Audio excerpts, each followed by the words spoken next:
Cambiamos completamente de tema, dejamos el Parque de las Leyendas y vamos a concentrarnos en la campaña electoral que se viene para el 2021. Estamos enlazados con la ex ministra y ahora precandidata del Partido Morado a la primera vicepresidencia por la lista de Julio Guzmán, la señora Flor Pablo. ¿Cómo está? Buenas tardes.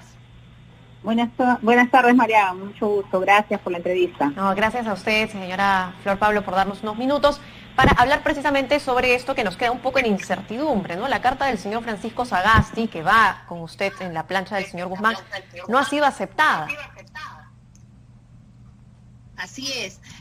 Bueno, dados los hechos, en realidad, pues el ahora presidente era parte de nuestra fórmula como precandidatos. Nosotros presentamos su carta de renuncia y lo que nos plantea la OMPE, porque se ha hecho la consulta a la OMPE, es que en realidad ahorita ya es extemporánea toda renuncia, no solamente en el caso del actual presidente, sino en el caso de todas las precandidaturas. Entonces la disposición que nos da la OMPE es que vayamos como estamos a la democracia interna y en realidad ganando la democracia interna, que es nuestra expectativa, ya en la inscripción de la lista, ahí se ingresaría la renuncia del actual presidente de la República. Y claro, iríamos una lista con dos integrantes, el señor Julio Guzmán y yo. ¿Y usted?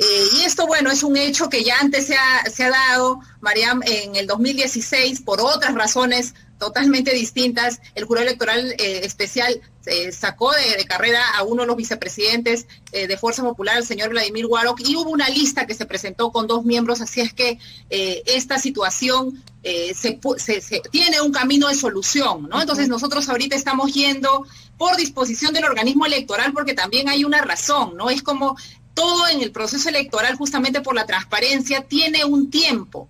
Y nosotros ya nos habíamos inscrito como fórmula, la OMPE ya nos había comunicado al partido de quiénes éramos las listas y las fórmulas que nos presentábamos. Entonces esto no es un proceso que se pueda abrir ya, ¿no? Entonces ahí considerando esa respuesta de la OMPE, estamos yendo a la democracia interna, pero que quede también a la ciudadanía la claridad que una vez pasada la democracia interna, esta lista no va a tener entre sus miembros al actual presidente Francisco Sagasti. Vamos a ir con dos miembros y eso es posible. Claro, va a depender precisamente, y ustedes tienen las expectativas de que en las elecciones internas así sea y ustedes sean la lista ganadora. Claro que sí.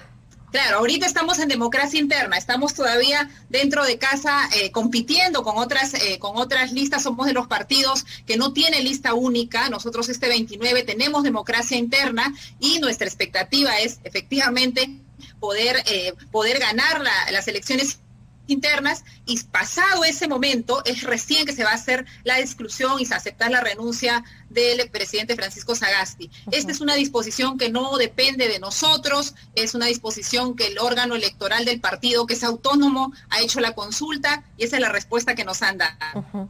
Ahora, es cierto también, señora Flor Pablo, que el éxito que esperamos tenga la gestión del señor Sagasti por el bien de todo el Perú va a jugar en favor del Partido Morado, ¿no? Esto es inevitable, esto no se puede soslayar. El señor Julio Guzmán dijo en algún momento, luego de la toma de mando del señor Sagasti, que si esto de alguna forma comprometía su candidatura, ¿no?, por ser del Partido Morado, también el señor Sagasti, él era capaz de poner al Perú por delante y dar un paso al costado. ¿Usted opina igual?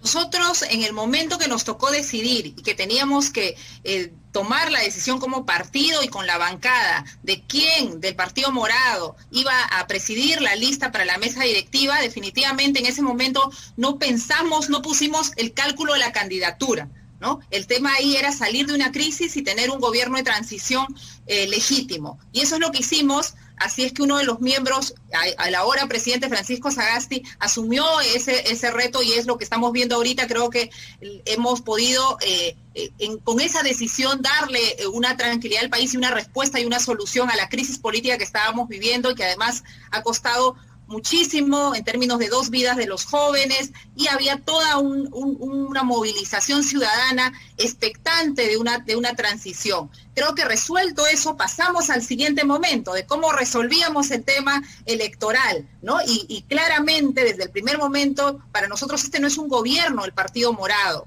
este es un gobierno en realidad de transición, un gobierno de consenso, y por eso justamente el actual presidente inmediatamente presenta su carta de renuncia. Nosotros hacemos los trámites internos, el órgano electoral hace la consulta a la OMPE, pero la respuesta que nos han dado es que lamentablemente el cronograma y los tiempos para las renuncias ya pasaron. Y en términos electorales es como querer abrir otra vez el padrón electoral, ¿no? La OMPE tiene sus fechas y también tenemos que ser respetuosos justamente en áreas de la transparencia del proceso. Nosotros seguimos en carrera y tratando de dividir, como lo ha dicho también el presidente, como lo ha dicho el señor Julio Guzmán, dar al proceso total neutralidad, ¿no? Así es que acabada la democracia interna, el presidente Francisco Sagasti no va a ser parte de nuestra fórmula presidencial.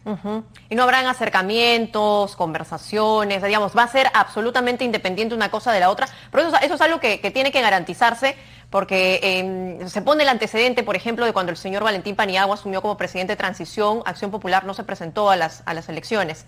Por eso le consultaba, ¿no? El señor Guzmán había dicho que si en algún momento surgieran críticas o algo de eso, bueno, el Perú estaba por delante y él podía, sacrificarse. Ese fue el término que utilizó. ¿Ustedes lo ven de esa misma forma? Digamos, ¿hay consenso dentro de esa decisión? Lo que nosotros estamos viendo ahorita es que estamos en la carrera electoral, estamos cuidando al máximo la neutralidad, al punto que no hay, algunos pensaban, por ejemplo, que en el gabinete iba a haber presencia de algunos parlamentarios del Partido Morado y de algunos congresistas, y en realidad no hay ninguna presencia. El Partido Morado se mantiene en su función legislativa. El presidente Francisco Sagasti, además lo ha hecho público, una de las finalidades de su gobierno es garantizar elecciones limpias y transparentes y neutrales, y nosotros como partido asumimos esa responsabilidad, ¿no? Y es lo que vamos a hacer, separando del todo al partido de la figura del actual presidente, ¿no? Creemos que eso va a permitir que en general la ciudadanía confíe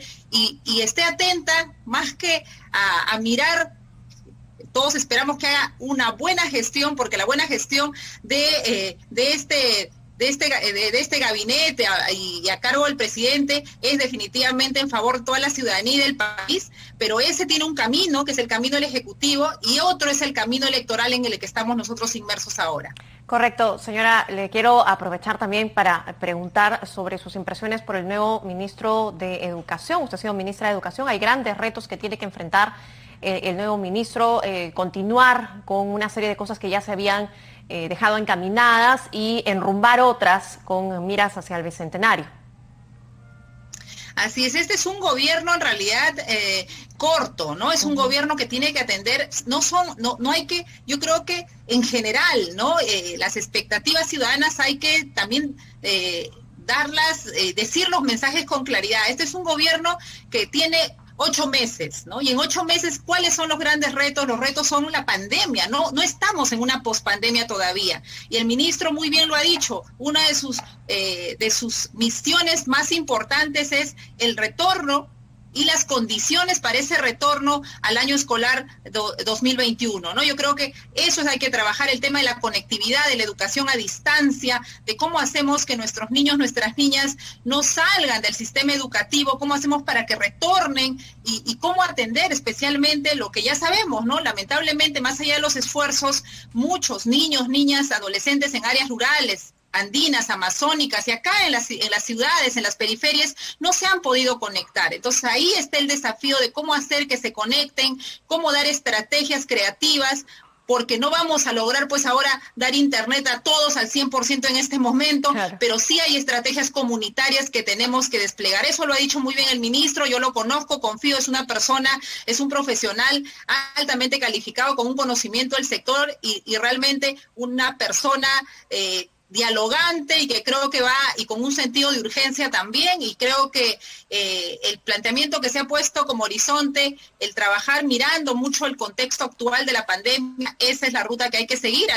dar continuidad al trabajo que desarrolló el anterior ministro Martín Benavides, ¿no? Porque la idea es esa, ¿no? Estamos en un escenario de crisis, no hay que olvidarnos. A veces pensamos que ya en estos 8 meses se pueden hacer las grandes reformas. Yo creo que hay que concentrarnos, hay que enfocarnos, porque el riesgo de retroceder, en realidad no es riesgo, estamos retrocediendo. En un año escolar no hemos tenido tantos estudiantes fuera de la escuela, no conectados con la escuela. No estamos en un contexto en el que podamos darnos el lujo de en este momento querer hacer las grandes transformaciones. Creo que eso se puede agendar con un siguiente gobierno. Ahorita hay que responder a la crisis y no retroceder en educación, ¿no? Y asegurar, esa es la ruta del Ejecutivo, pero por el lado de las elecciones, que es ahora donde estoy, asegurar elecciones limpias, transparentes y comenzar a discutir justamente en educación. Ya vendrá luego el tema de las propuestas. Creo que el país, Mariam, tiene que entender que no nos puede volver a pasar lo que nos ha pasado. Hay que elegir informándonos a conciencia. Nueva constitución. Creo que ese va a ser, esta propuesta de la nueva constitución. Ese va a ser el trabajo que vamos a hacer. Esa propuesta. Yo creo que la Constitución, yo le preguntaría a la ciudadanía, con este Congreso, con esta mayoría del Congreso, que nos ha llevado a un golpe, a un gobierno ilegítimo, ¿a este Congreso le encargaríamos la nueva Constitución? ¿O pensar la reforma constitucional?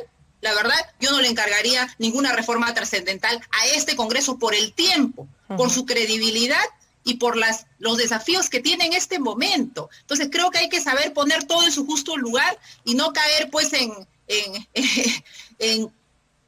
ofrecimientos, promesas de campaña que suenan muy populares, pero que son irreales en este momento, ¿no? Yo creo que hay que abrir un debate, por supuesto. La Constitución se tiene que acomodar a los tiempos y a las necesidades. Nadie discute eso, pero este no es el momento. Creo que con un nuevo gobierno, con un nuevo Congreso que nos represente, que no represente intereses particulares, intereses empresariales, que represente el interés de todos los peruanos y de todas las peruanas, con ese nuevo Congreso, con un nuevo gobierno, podemos discutir los temas trascendentales del país.